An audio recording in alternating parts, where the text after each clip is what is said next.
చూసినట్లయితే నాడు చంద్రబాబు నాయుడు గారు ఏమన్నారంటే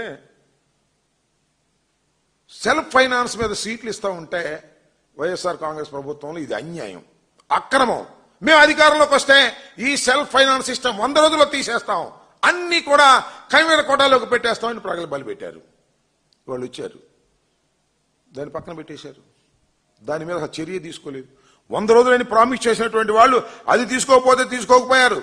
సెల్ఫ్ ఫైనాన్స్ సిస్టంతో ఇచ్చేటటువంటి సీట్లను పక్కన పెట్టేసి గవర్నమెంట్ పరం చేస్తామని చెప్పిన వాగ్దానాన్ని నెరవేర్చుకోలేకపోతే పోయారు. మెడికల్ కాలేజీలు మొత్తాన్ని అమ్మేసేటటువంటి కార్యక్రమం చేసేటటువంటి విధానానికి వాళ్ళ ప్రభుత్వం దిగజారిపోయిందని చెప్తా ఉన్నా.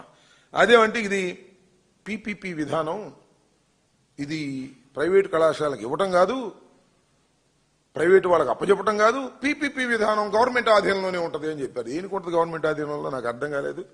చాలా చిత్రమైన విషయం ఏంటి తెలుసా, 2 సంవత్సరాల పాటు అంట ప్రైవేటు వాడికి ఇచ్చేసినా కూడా, ఎవడన్నా నాబోటి వాడు కొనుక్కున్నా కూడా అక్కడ 550 బెడ్స్ ఆసుపత్రిలో మొత్తం సిబ్బంది జీతాలు నెలకి 5 కోట్లు ఉంటాయి. 5 కోట్లు నెలకి ప్రభుత్వమే కట్టిద్దంట. ఈ రకంగా 5 కోట్ల నుంచి 6 కోట్లు ఇది ప్రభుత్వమే కడుతుందంట 2 సంవత్సరాల దాకా. అంటే సంవత్సరానికి సుమారుగా 60 కోట్ల నుంచి 70 కోట్లు ప్రభుత్వం ఇస్తుందంట.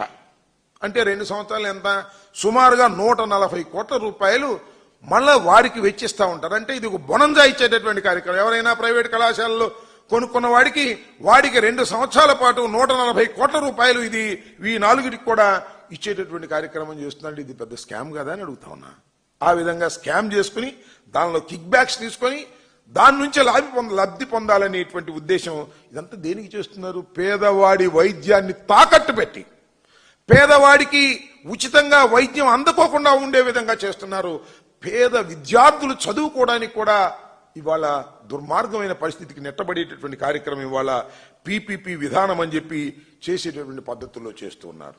అదే అంతేకాకుండా 50 ఎకరాలు ఉంటుంది మెడికల్ కళాశాలకి. ఇవాళ మనం ప్రారంభిస్తున్న వాటికి సంవత్సరానికి 100 రూపాయలు లీజ్ అంట. ఏమిటి అన్యాయం నాకు అర్థం కాల. ప్రైవేట్కి దోచిపెట్టేటటువంటి కార్యక్రమం. అది కూడా 33 సంవత్సరాలు లీజ్ అంట. ఆ తర్వాత కూడా పొడిగించుకోవచ్చు అంట. ఈ పార్లమెంటరీ స్థాయి సంఘం ఒక రికమెండ్ చేసింది, పీపీపీ విధానంతో ఎవరైనా మెడికల్ కళాశాల పెడితే వారికి పన్ను రాయితీ ఇవ్వండి అని చెప్పారు తప్ప ఏకంగా ఉన్న కళాశాలను అమ్మేసేయమని మాత్రం చెప్పలేదు.